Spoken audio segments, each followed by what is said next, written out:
नमस्कार, मैं हूं आपके साथ प्रिया सिंह सोमवंशी। देख लेते हैं देश और दुनिया की 50 बड़ी खबरें फटाफट अंदाज में।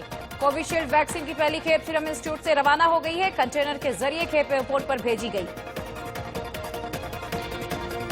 सीरम इंस्टीट्यूट से पुणे एयरपोर्ट ले जाने के लिए 3 कंटेनर बुलाए गए हैं। इन ट्रकों में वैक्सीन को 3 डिग्री तापमान में रखा गया। पुणे एयरपोर्ट से 8 उड़ानें कोविशील्ड वैक्सीन को 13 अलग अलग जगहों पर लेकर जाने वाली हैं।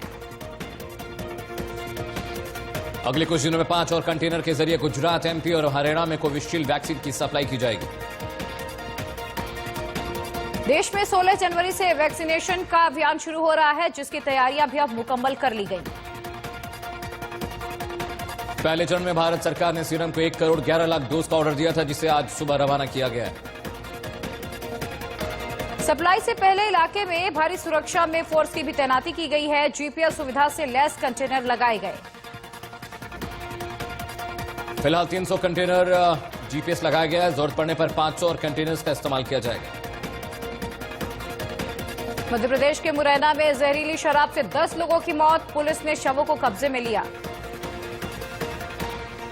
कृषि कानूनों पर आज सुप्रीम कोर्ट में फैसला आएगा। कानून और किसान आंदोलन को लेकर याचिका लगाई गई थी कोर्ट। आंदोलन पर कोर्ट के कड़े रुख के बाद सरकार ने सुप्रीम कोर्ट में हलफनामा दाखिल किया। कोर्ट से कहा कि प्रदर्शनकारियों की गलतफहमी दूर करने की जरूरत है। सुप्रीम कोर्ट ने कहा कि यह गलतफहमी है कि सरकार ने कभी भी किसी की सहमति का पालन करते हुए मुद्दों की जांच नहीं की। सरकार ने अपने हलफनामे में कहा कि ये कानून जल्दबाजी में बने कानून 2 दशकों के विचार के बाद बनाए गए हैं। सरकार ने कहा कि देश के किसान काफी खुश हैं, क्योंकि उन्हें अपने फसलें बेचने के लिए एक और विकल्प मिल गया। सरकार ने सुप्रीम कोर्ट में बताया कि किसानों का कोई भी अधिकार इन कानूनों के जरिए छीना नहीं जा रहा है। 48 दिनों से प्रदर्शन कर रहे किसान 24 जनवरी को ट्रैक्टर ट्रैली निकालेंगे, जिसे लेकर किसानों ने रणनीति तैयार कर दी। सुप्रीम कोर्ट में केंद्र ने अर्जी दाखिल कर कोर्ट से अपील की थी कि ट्रैक्टर रैली नहीं निकालने का आदेश कोर्ट जारी करे। सुप्रीम कोर्ट की समिति बनाने के सुझाव पर किसान संगठनों ने असहमति जताई। कहा कि वो किसी भी समिति के सामने पेश नहीं होंगे। संगठनों का कहना है कि सरकार के रुख की वजह से उन्होंने ये फैसला लिया। सरकार जिद पर अड़ी है। सुनवाई के दौरान कोर्ट ने केंद्र सरकार से पूछा कि वो नए कृषि कानून पर स्टे लगाएंगे या कोर्ट खुद स्टे लगा दे। जस्टिस बोबडे ने किसानों का पक्ष रख रहे वकील से कहा कि आंदोलन में वरिष्ठ नागरिक और महिलाएं क्या कर रही हैं। हम चाहते हैं कि ये लोग घर जाएं। सुप्रीम कोर्ट ने कहा कि नया कृषि कानून जनहित में नहीं है। इस कानून को अच्छा बताने वाली एक भी याचिका दायर नहीं हुई।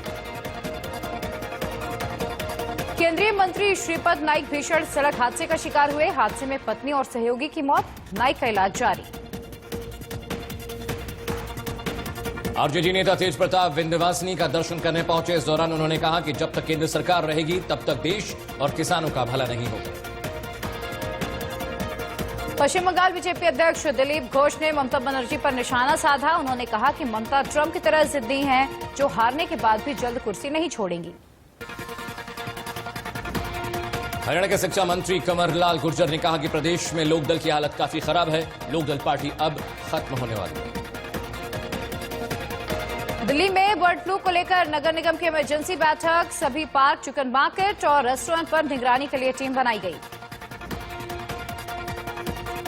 महाराष्ट्र के परभणी में 9 मुर्गों की मौत हो गई है। भोपाल लैब में हुए टेस्ट में बर्ड फ्लू की पुष्टि भी की गई। गुरुग्राम में बर्ड फ्लू को लेकर स्वास्थ्य विभाग पूरी तरह से मुस्तैद। प्रशासन ने सुल्तानपुर बर्ड सेंचुरी को भी बंद कर दिया है।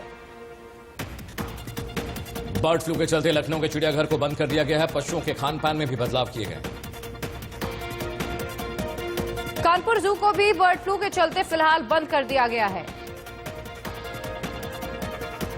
रुड़की के कलियर में कई मुर्गियों की मौत हो गई। पशुपालन विभाग ने मुर्गियों के सैंपल जांच के लिए भेज दिए।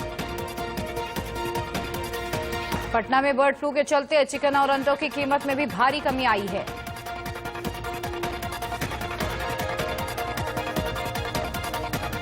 अंबाला की पहली महिला मेयर शक्ति रानी शर्मा 14 जनवरी को शपथ लेंगी। अंबाला की कमिश्नर दीप्ति उमाशंकर उन्हें शपथ दिलाएंगी। आपको बता दें, शक्ति रानी शर्मा 14 जनवरी को शपथ लेने वाली हैं मेयर पद की।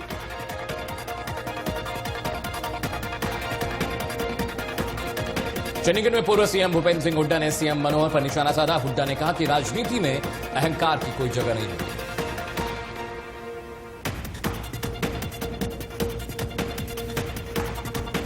यूपी में क्लास 9th से 12th तक स्कूल एक ही शिफ्ट में खुलेंगे। पहले 2 शिफ्ट में स्कूल चल रहे थे। सोनभद्र में एक महिला को उसके पति ने फोन पर तलाक दे दिया। पीड़िता ने कोतवाली में इसे लेकर शिकायत दर्ज कराई। कानपुर में बदमाशों ने एक फोटो शॉप की दुकान पर बम फेंके और सामान लूटकर फरार हो गए। फिरोजाबाद में पुलिस और बदमाशों में मुठभेड़ हो गई। इस दौरान 9 बदमाश गिरफ्तार किए गए। बागपत में घरेलू कलह के चलते युवक ने छोटे भाई की गोली मारकर हत्या कर दी। प्रतापगढ़ में नवविवाहिता की संदिग्ध हालत में मौत हो गई। मौके पर पहुंची पुलिस ने मामले की जांच शुरू कर दी। सीतापुर में कोरोना वैक्सीन की तैयारियों का जीएम ने जायजा लिया और स्वास्थ्य कर्मियों को बेहतर सुविधाओं के लिए निर्देश दिए। दिल्ली में कोरोना मरीजों की संख्या 6,30,000 के पार पहुंच गई। दिल्ली में पिछले 24 घंटे में कोरोना के 306 नए मामले सामने आए और 13 मरीजों की मौत। 24 घंटे में महाराष्ट्र में 2,438 कोरोना केस सामने आए हैं और कोरोना से करीब 40 मरीजों की मौत हुई। महाराष्ट्र में कोरोना मरीजों की संख्या 19,71,000 से ज्यादा है। वहीं राज्य में अब तक 50,000 से ज्यादा मरीजों की कोरोना के चलते मौत हो चुकी है। देश में पिछले 24 घंटे में 16,311 नए कोरोना के केस सामने आए हैं। वहीं 19,000 से ज्यादा मरीज ठीक भी हुए। देश में कोरोना के अब तक 1,04,66,000 केस सामने आ चुके हैं। इनमें से 2,22,000 एक्टिव केस हैं।